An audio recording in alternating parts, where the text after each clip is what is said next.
नमस्कार सभी को। इससे आगे के पार्ट में हमने देखा था कि जिसकी अच्छाई को उजागर न करें तो वह इससे भी बुरी बात होती है। सैकड़ों घटनाएं ऐसी होती है कि जहाँ पर हम अच्छाई को उजागर करें तो लोगों के चित्त में उसके प्रति भावना जागती है। यहाँ तक हमने देखा था और आज इससे आगे हम देखेंगे। तो चलिए अब शुरू करते हैं। आगे देखें तो यहाँ पर लेखक ने अपने साथ घटित एक किस्सा बताया है, तो यह बड़ा मज़ेदार है। चलिए तो हम इसे देखते हैं। एक बार रेलवे स्टेशन पर टिकट लेते हुए गलती से मैंने 10 की जगह 100 रुपये का नोट दिया और जल्दी जल्दी गाड़ी में बैठ गया। थोड़ी देर में टिकट बाबू उन दिनों के सेकंड क्लास के डिब्बे में हर आदमी का चेहरा पहचानता हुआ वहाँ उपस्थित हुआ। यानी कि जो टिकट ली थी वो थोड़ी देर के बाद जो गाड़ी के डिब्बे में वो हर आदमी का चेहरा पहचानता हुआ वहाँ पर डिब्बे में उपस्थित हुआ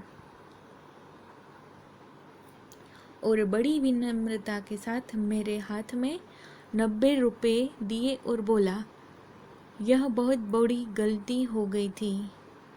आपने भी नहीं देखा, मैंने भी नहीं देखा।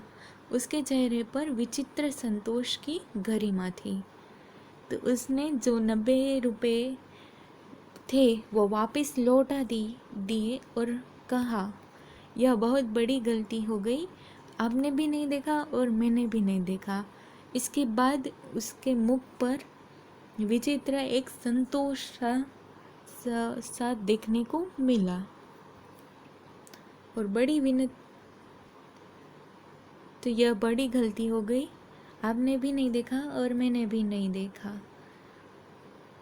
यह घटना ईमानदारी, कर्तव्यपरायणता तथा जिम्मेदारी जैसे मूल्यों को उजागर करती है, जो यहाँ पर वापस दिए गए, जो गलती से हुआ था, परंतु इस घटना के द्वारा ईमानदारी, कर्तव्यपरायणता यानी कि अपने कर्तव्य के प्रति निष्ठा तथा जिम्मेदारी जैसे मूल्यों को उजागर करती है, हमारे सामने लाती है, जिससे लगता है कि आज भी ईमानदारी, कर्तव्य के प्रति निष्ठा तथा हमारी जो जिम्मेदारी है वह आज भी लोग निभाना जानते हैं। मैं चकित रह गया। कैसे कहूँ कि दुनिया में सच्चाई और ईमानदारी लुप्त हो गई है। इस घटना के द्वारा तो हम नहीं कह सकते कि सच्चाई और ईमानदारी अब बची ही नहीं है। वास्तव में तो आज भी ऐसी जगह पर कहीं कहीं पर हमें देखने को मिलती है। वैसी अनेक अवांछित घटनाएं भी हुई है, परंतु यह घटना ठगी और वंचना की अनेक घटनाओं से अधिक शक्तिशाली है। ऐसी तो अनेक घटना होती है, परंतु जो ठग जाते हैं और वंचना यानी कि छल की अनेक घटनाएं अधिक शक्तिशाली होती है।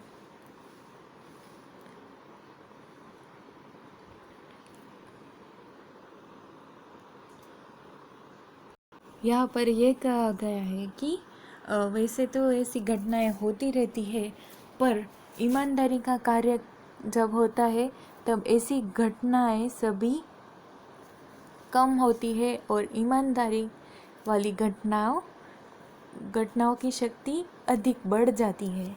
ऐसा अर्थ यहाँ होता है। एक बार मैं बस में यात्रा कर रहा था। मेरे साथ मेरी पत्नी और 3 बच्चे थे। यह अब दूसरी घटना घटी हो वह दिखाई है। वह कहते हैं कि एक बार मैं बस की यात्रा में कर गया था। उस वक्त पत्नी और 3 बच्चे भी साथ थे। बस में कुछ खराबी थी, रुक रुक कर चलती थी। गंतव्य से कोई 8 किलोमीटर पहले ही एक निर्जन सुनसान स्थान में बस ने जवाब दे दिया। यहाँ कहते हैं कि बस में कुछ खराबी थी, उसके कारण वह रुक रुक कर चलती थी। गंतव्य यानी कि जो हमारा डेस्टिनेशन यानी कि जहाँ पर हमें पहुँचना है, वह स्थल यानी कि जहाँ पर पहुँचना वह स्थल को गंतव्य कहा गया है।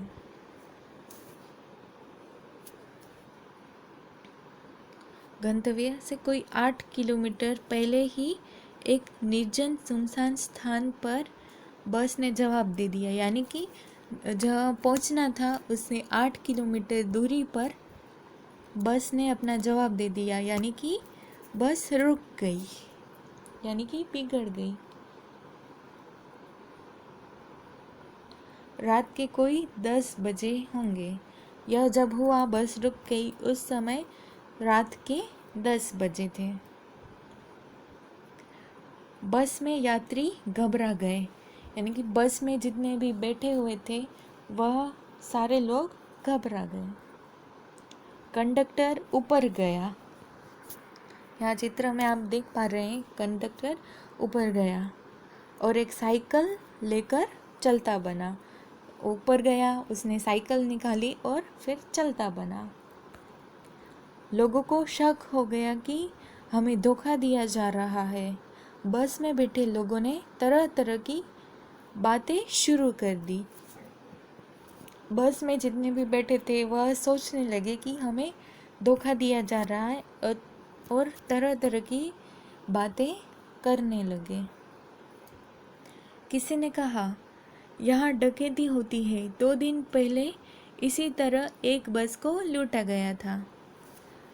बस में बैठे लोगों में से किसी ने कहा, यहाँ पर इस स्थान पर डकैती होती है, चोरी होती है, लूटपाट होती है, 2 दिन पहले ही इसी तरह एक बस को लूट लिया गया था।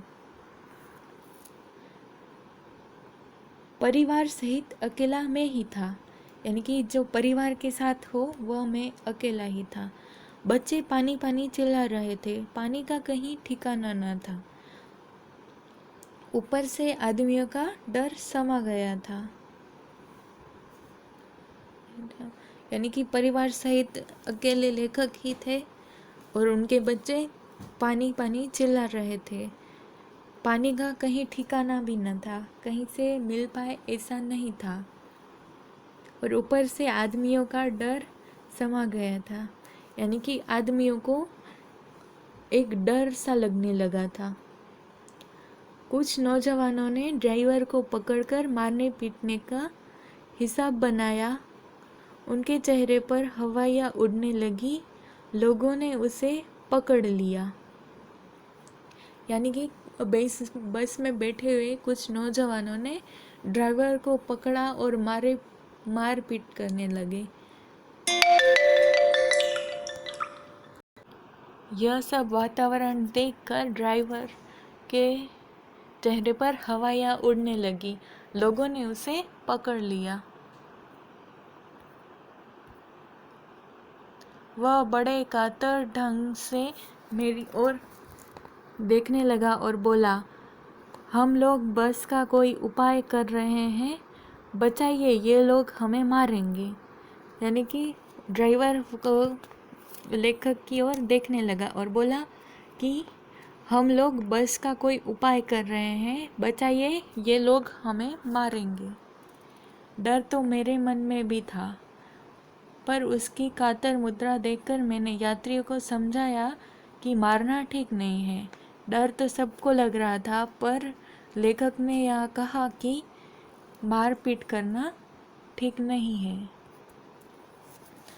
लोग कहने लगे, इसकी बातों में मत आइए, धोखा दे रहा है। कंडक्टर को पहले ही डाकुओं के यहाँ भेज दिया है, यानी कि डाकुओं को बुलाने के लिए कंडक्टर को पहले ही भेज दिया है। मैं भी बहुत भयभीत था, पर ड्राइवर को किसी तरह मारपीट से बचा लिया। 1.5-2 घंटे बीत गए। मेरे बच्चे भोजन और पानी के लिए व्याकुल थे। मेरी और पत्नी की हालत भी बुरी थी। लोगों ने ड्राइवर को मार पीटा तो नहीं, पर उसे बस से उतारकर बाहर जगह घेर कर रखा। कोई भी दुर्घटना होती है तो पहले ड्राइवर को समाप्त कर देना उन्हें उचित जान पड़ा। मेरे गिड़गिड़ाने का कोई विशेष असर नहीं पड़ा, यानी कि विशेष असर नहीं पड़ा, पर थोड़ा सा रुक गया, शांत हो गया वातावरण। उसी समय क्या देखता हूँ कि एक खाली बस चली आ रही है और उस पर हमारा बस कंडक्टर भी बैठा हुआ है। उसी क्षण वहाँ पर एक खाली बस आई दिखाई देती है और उसमें कंडक्टर भी बैठा हुआ दिखाई दिया। उसने आते ही कहा, अड्डे से नई बस लाया हूँ, इस बार बस पर बैठ जाइए। यानी कि जो बस डिपो है, बस अड्डा है, वहाँ से दूसरी बस लेकर आया हूँ, आप सब इसमें बैठ जाइए। फिर एक लोटे में पानी और थोड़ा सा दूध मेरे पास लेकर आया और बोला, पंडित जी, बच्चों का रोना मुझसे देखा नहीं गया, वही दूध मिल गया, थोड़ा सा लेता आया, साथ में दूध भी लाया। सबने उसे धन्यवाद दिया और ड्राइवर से माफ़ी मांगी और 12 बजे से पहले ही सब लोग बस अड्डे पर पहुंच गए। जहाँ पहुंचना था वहाँ पहुंच गए। कैसे कहूँ, मनुष्यता एकदम समाप्त हो गई। कैसे कहूँ कि लोगों में दया माया रही नहीं है। जीवन में न जाने कितनी ऐसी घटनाएं हुई जिन्हें मैं भूल नहीं सकता। इस जो घटना घटी उससे यह तो नहीं कह सकते हैं कि मनुष्यता समाप्त हो गई है या लोगों में दया भावना ख़त्म होने जा रही है, ऐसा हम नहीं कह सकते। और ऐसा ज़्यादा ऐसी घटनाएं हमारे जीवन में बनती ही रहती है जिसे हम भूल नहीं पाते हैं। ठगा भी गया हूँ, धोखा भी खाया है, परंतु बहुत कम स्थलों पर विश्वासघात नाम की चीज़ मिलते हैं। यानी कि लोगों के द्वारा ठगे भी गए हैं, धोखा भी खाया गया है, परंतु बहुत कम ऐसी जगहों पर विश्वासघात नाम की चीज़ देखने को मिलती है। केवल उन्हीं बातों का यह हिसाब रखो जिसमें धोखा खाया है, तो जीवन कष्टकर हो जाएगा। हम जीवन में हमारे साथ जो बुरी घटनाएं हुई है या फिर कहीं से धोखा खाया है, उसे ही हम याद रखेंगे, अच्छाइयों को याद नहीं करेंगे, तो हमारा जीवन कष्टदायक हो जाएगा। परंतु ऐसी घटनाएं भी बहुत कम नहीं है जब लोगों ने अकारण सहायता की हो, निराश मन को ढाढ़स दिया है और हिम्मत बढ़ाई हो। और कहते हैं लेखक कि ऐसी भी घटनाएं कम नहीं हुई है कि जिसमें किसी ने ऐसे ही सहायता की हो तथा निराश मन को ऐसी सांत्वना दी हो और तथा हिम्मत बढ़ाई हो। ऐसी भी घटना बहुत हुई है, कम नहीं हुई है। कविवर रविंद्रनाथ ठाकुर ने प्रार्थना गीत में भगवान से प्रार्थना की थी कि संसार में केवल नुकसान ही उठाना पड़े, धोखा ही खाना पड़े, तो ऐसे अवसरों पर भी हे प्रभु मुझे ऐसी शक्ति दो कि मैं तुम्हारे ऊपर संदेह न करूं। यानी कि रविंद्रनाथ ठाकुर ने अपनी प्रार्थना गीत के द्वारा भगवान से यह प्रार्थना की है कि संसार में केवल नुकसान ही उठाना पड़े, धोखा ही खाएं, तो ऐसे अवसर पर भी प्रभु हमें यह शक्ति देना कि भगवान के ऊपर हमारा विश्वास बना रहे, उन पर हम लोग संदेह न करें। कहने का तात्पर्य यह है कि कुछ लोगों के गलत व्यवहार की वजह से हमें सन्मार्ग छोड़कर गलत व्यवहार नहीं करना चाहिए। यदि हम सही मार्ग पर चलेंगे तो समाज और देश सन्मार्ग पर चलते हुए प्रगति की ओर अग्रसर होंगे। यानी कि कुछ ऐसी घटनाएं घटी हो जिसके कारण पूरे समाज को हम दोषी नहीं ठहरा सकते। मनुष्य की बनाई विधियां गलत नतीजे तक पहुंच रही है, यानी कि पहुंच रही है तो इन्हें बदलना होगा। यानी कि मनुष्य की जो बनाई हुई विधियां हैं उस तक जो विधियां गलत नतीजे तक पहुंच रही है तो उन्हें बदलना होगा। यानी कि मनुष्य ने जो भ्रष्टाचार, ईमानदारी, दया, धोखा, चोरी जैसी नीतियां जो कुछ मनुष्य के द्वारा बनाई गई है तो उसे बदलना होगा। वस्तुतः आए दिन उन्हें बदला ही जा रहा है, लेकिन अब भी आशा की ज्योत बुझी नहीं है।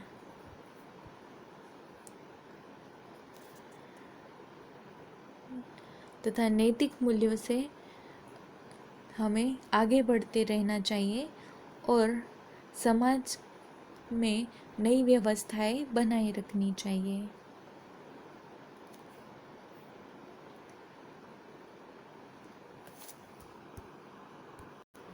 इसे समाज में व्यापित बुराइयां हैं, उन्हें बदलने की ज्योत आज भी जगी है और लोगों में आज भी आशा है कि बुराइयों के व्याप को आज भी ख़त्म किया जा सकता है। आगे है कि महान भारतवर्ष को पाने की संभावना बनी हुई है, बनी रहेगी। यानी कि हमारे भारत देश को महान बनाने की जो संभावना है वह अभी भी बनी हुई है और आगे भी बनी रहेगी। मेरे मन निराश होने की ज़रूरत नहीं है। यहाँ लेखक अपने मन से कहते हैं कि मन, तुम्हें निराश होने की ज़रूरत नहीं है। भारतवर्ष महान था, है और आगे भी रहेगा। थोड़े से जो पाठ में आए हैं वह शब्दार्थ हम देख लेते हैं और उसके अर्थ भी देखे हैं। अतीत यानी कि बीता हुआ समय। अंतरात्मा तो अंतकरण, हमारा अंतरात्मा। अवांछित यानी कि अनचाहा। आचरण तो हमारा जो व्यवहार होता है वह। आरोप तो आक्षेप या किसी के दोष दिखाना, वह आरोप लगाना, आक्षेप लगाना। आस्था तो निष्ठा भाव, विश्वास उजागर करना यानी कि प्रकट करना। कातर मुद्रा, डरा व दुखी रूप। गरिमा तो गौरव। गंतव्य तो जहाँ पहुँचना हो, जाना हो। चित्त हमारा मन।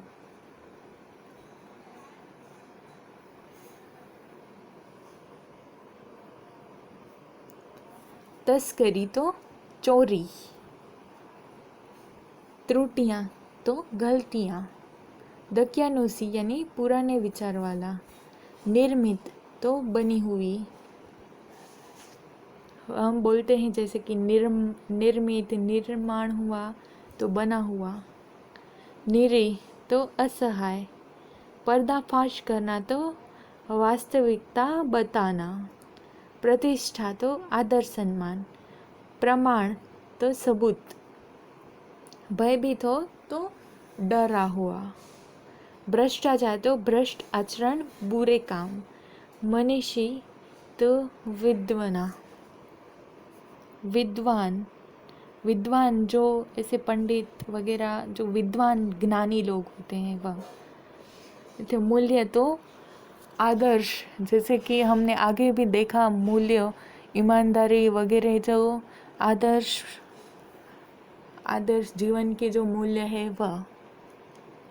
मंथन बहुत अधिक सोच विचार के पश्चात, यानी कि बहुत सोचे समझे तो उसे मंथन कहा जाता है। विधियाँ तो व्यवस्था, कार्यक्रम, प्रणाली, ढंग आदि, उसे विधियाँ कहते हैं। विश्वासघात तो धोखा देना। श्रमजीवी यानी कि मेहनत करके पेट भरने वाला। आगे हमने इस पाठ में ऐसे शब्द देखे जिसकी लिस्ट अंत में यह दी गई है। उसके बाद जो यहाँ पर मुहावरे का प्रयोग किया गया है उसे भी हम एक बार देख लेते हैं। आस्था हिलना यानी कि विश्वास टूटना। कातर मुद्रा में देखना तो बेचारगी से देखना। ढांढस देना यानी कि सांत्वना देना। हिम्मत बांधना तो हौसला देना। उजागर करना तो सबके सामने प्रत्यक्ष करना। चकित रह जाना तो हैरान हो जाना। हवाइयाँ उड़ना तो ऐसे डर लगना, डर जाना, ऐसा अर्थ प्रतीत हुआ है। तो आज की हमारी यह वीडियो यहीं पे ख़त्म होती है और आपको समझ आया होगा, यही आशा है। Thank you.